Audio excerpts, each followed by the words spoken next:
Hello बच्चों, let's see the question.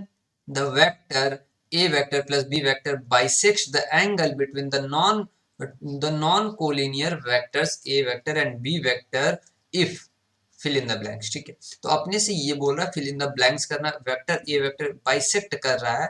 तो सबसे पहले हम क्या करते हैं, यहाँ पर ये मान लेते हैं कोई अपने पास ए वेक्टर, ये ओ, इसको ओ बना लेते हैं ओरिजिन, एंड ये ए वेक्टर हो गया। ठीक है, इसकी पोजीशन वेक्टर की बात करें तो ये ए वेक्टर है। ठीक है, एंड हम क्या बोलते हैं, कोई बी वेक्टर गिवन है। ठीक है, ये एंगल बाइसेक्ट कर रहा है। ठीक है, तो अपने पास ये मान लेते हैं, ये क्या है, ये बी पॉइंट है, एंड इसका हम क्या मान लेते हैं, बी वेक्टर है। ठीक है, एंड ये क्या बोल रहा है, the vector bisect, and in दोनों का एंगल क्या है, थीटा मान लेते हैं। ठीक है, ये एंगल थीटा मान लेते हैं, दोनों के बीच का एंगल।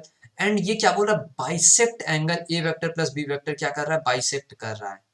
ये जो वेक्टर बन रहा है A vector plus B vector, ये क्या कर रहा है, बाइसेक्ट कर रहा है। मीन्स ये भी थीटा बाई टू हो जाएगा, ये भी थीटा बाई टू हो जाएगा। तो ये क्या फॉर्म करेगा, एक पैरेललोग्राम फॉर्म करेगा। ठीक है, पैरेललोग्राम फॉर्म करता है, एंड ये बोल रहा है A vector B vector.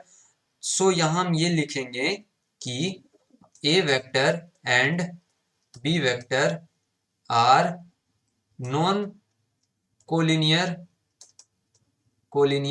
Vector, so it forms a parallelogram.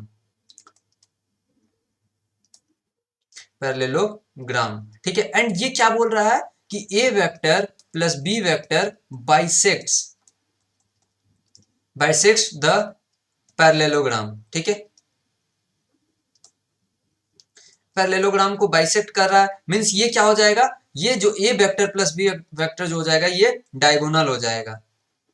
And किस केस में डायगोनल बाइसेक्ट करता है, इन इन rhombus diagonal bisects the angle। And rhombus में क्या होता है, जो साइड्स होते हैं वो क्या होते हैं, इक्वल होते हैं। मींस यहाँ पर हम ये कह सकते हैं magnitude of A vector equal to क्या हो जाएगा, मैग्नीट्यूड ऑफ बी वेक्टर हो जाएगा। ठीक है, तो हम यहाँ पर ऑप्शन क्या होगा, the fill in the blanks में vector A vector plus B vector bisects the angle between the non collinear vector A vector and B vector if magnitude of A vector equal to magnitude of B vector. तो ये हो जाएगा अपना correct option. I hope you understand the solution. Thank you.